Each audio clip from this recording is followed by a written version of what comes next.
So now guys, let's get to the review for our AFL fantasy teams off of round 2.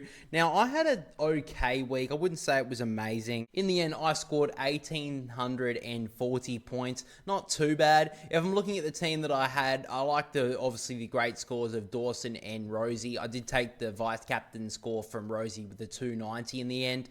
Will Ashcroft, I'm still a little bit questioning on him at the moment. He did score 90. However, that was a lot of it in the second half. In the first half, he didn't really do that great. So I'm still a bit worried about him. On players that I wasn't really expecting to do that well, but did pretty well in the end so far. Joel Frazier, 75. I like that score. Max Holmes, he got tagged, so I'm going to take 77. That's not the greatest, but I will take it. O'Driscoll has really impressed me so far this year for the Dockers, 79. He's averaged, I think it's 82 in his first 2 weeks, so loving that. Xavier Lindsay in his first game for my team got 80, so I'll take that every day of the week. And Tom De Koning just continues to show his great form as a ruckman, 107 from him. Now onto some players that I wasn't too impressed by. First of all, Max Gawn had an absolute shocker against Cherry, 63. I had a choice to go between him and Cherry at the start of the season. I went with Gawn because his first matchup was insanely good up against the Giants, and he did that really well last week, but this week had a very poor performance. Jason Horne-Francis, I don't know what's happened to him. In his first couple of weeks, he's been very poor.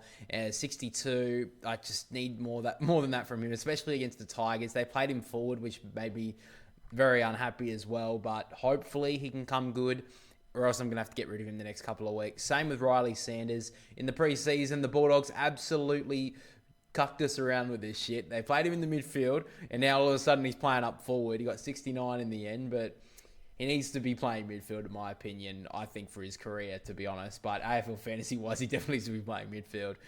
Hugo Garcia, great start to the preseason for him. Played as the midfield, was in the midfield core, their 3. He was getting a lot of CBAs. Played as the sub on the weekend, and they won. So he's not moving anywhere from that position. 27 from him. Not good enough as the sub. And then Harry Perryman, I don't know what's happened to him. In his first game, in the opening round, he scored, 90? Was brilliant. Played in those preseason games as a midfielder, and now all of a sudden they've fuck him off to the back line and play as a defender or whatever. And he's got 40s in the first 2 games, so he's my number one priority to get out.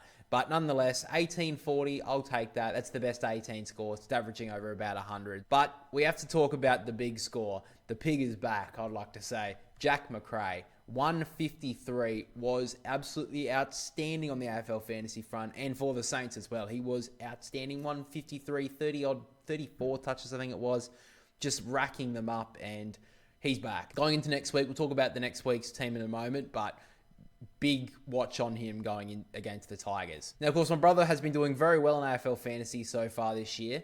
He scored 1,874, so not too much better than me, but still pretty decent. Looking at his team at the moment, he had good scorers from Dawson and Rosie as well. He did have Peatling, which wasn't the greatest. He had Nankervis as well, who didn't do very well. He didn't have a massive difference to my team, I'll be honest. He didn't really have a massive difference.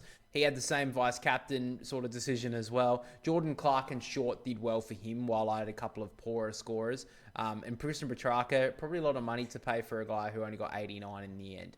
But the fact is, he still did good enough. He's 582 right now, ranking in the AFL fantasy world. So he's doing very well at the moment. The one player that I do know he's already looking to get rid of, we'll get to the trades in a moment, but James Peatling hasn't had a great start for the Crows, AFL fantasy-wise. I think he only scored about 60 in his first game. He had 40 in a game where they dominated. So looks like he'll be the first player to get out. And then he's got a couple of the same issues as me with Jason Horne-Francis and Riley Sanders. But at this moment, I think James Peatling, as he probably knows, is the one to get rid of at this stage. Let's move to both of our trades for this week. So my trades going into round 3, I've got rid of Harry Perryman. Had enough of him. Fuck him off. I should have got rid of him last week, but I thought I have to get rid of Luke Cleary. So I held on to him for an extra week, but the buy, he's gone. I have picked up Sam De Koning. Now, there is a bit of talk that maybe not to go for him because he's got a couple of tough matchups as a ruckman in the next couple of weeks. But I am going to go with him. I still think he's got a lot of price to go up. So De Koning's came in. And then on the second trade, I've got rid of Hugo Garcia and I've picked up Closey. Now, Garcia, like I said, started as the sub for St Kilda last week and they won. I don't think he's either going to go out of the team or he's going to be the sub again. So I don't think that there's a point in keeping him in the team. And even in his first performance for St Kilda, he had quite a few CBAs and still only scored 59. So I'm happy to get rid of him at the moment. And I've picked up Closey. Now, he started as a sub for Geelong. He did come on pretty early because of the injury to Tom Stewart, but he scored 91 in the end.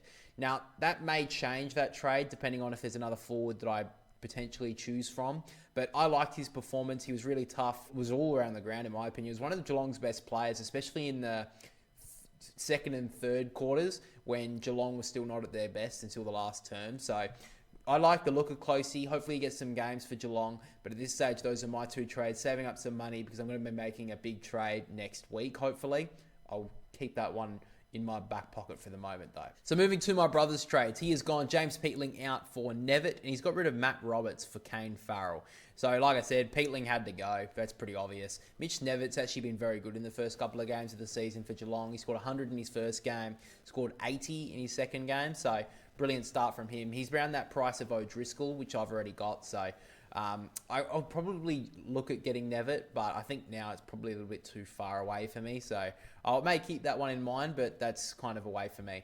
I'm surprised he got rid of Matt Roberts. So I'll have to ask him why he's got rid of Matt Roberts, but he's picked up Kane Farrell. Farrell has had a good start since Dan Houston obviously was gone. However, interested to see how he goes in next week as well. He had a really good performance against Richmond, but let's be honest, I think everyone just banked down on Richmond last week for Port. But I do think a lot of teams this year are going to bank out on the Tigers. Which brings me to next week. Before we get into our league rankings and all that sort of stuff, I will be looking at my team going into next week. So, first of all, I've put the vice captain on Jack McRae. He's playing the Tigers, St Kilda playing the Tigers, obviously. He scored 153 against Geelong, which is a pretty hard team to score against. I think he goes massive this week, Jack McRae. I mean, in his best years at the Bulldogs, he scored 120 pluses nearly every week. So if he can score a 153 for the Saints, he's coming up against, I think, the easiest team to score against this year will be the Tigers. I think he's in for a massive game. He's going to go as vice captain. The reason why I'm not going to go with captain is because I'm a big pussy and I'm just going to hold back on giving him captain status at this stage. I'm going to give it to Dawson. They play North Melbourne this week. The game after they play on Sunday, while St Kilda play on Saturday. So I will give the vice to McRae. However, Dawson against North Melbourne is going to be a massive game as well. So if Jack McRae doesn't score too well, I want to get 110 plus at least to consider taking his vice captain score, because I think Dawson's in for a massive game against North. I think maybe Phillips could go to Dawson as a tag. However, I think he's too good for it. He'll go forward and kick goals against North. And they were good last week, the Kangaroos, but Dawson's going to go big, I think, in this week as well. Hopefully I haven't mozzed the both of them. But finally, let's talk about our AFL Fantasy League. So we do have one for the channel. And in the first week, surprisingly, we had the number one AFL Fantasy scorer for round one. Pub Feed with Sauce was the top of the table after round one. And at the moment, he is in second spot overall. So he actually came into the comments last week and was saying, I'll keep it up the good work or something like that. So hopefully he keeps on going. Unfortunately, he dropped down. So unfortunately, he may have actually listened to some of our advice. Don't listen to our advice, bro. Okay, you do what you need to do. All right. Anyway, he is still in top spot in our league, of course. My brother is in third. So he jumped up from fourth to third this week. I've actually jumped up as well. I was I think in the 30s last week. I've jumped up to 24th. So that's not too bad considering we have 80 people in the competition. I mean, my goal probably is to beat my brother because he's been a real cocky shit the last couple of weeks. So if I can jump in front of him, he's only 120 in front of me. So I mean, he's getting a little cocky over 120 points. That's what Dawson scored, all right? So if I can get it, if he stops copying me, obviously, that's what he always does. But anyway, but that really is everything we have for the review for AFL Fantasy this week. Guys, make sure to let us know down below what trades you're going to be making, what sort of captaincy and what sort of changes you're going to be making to your team this week.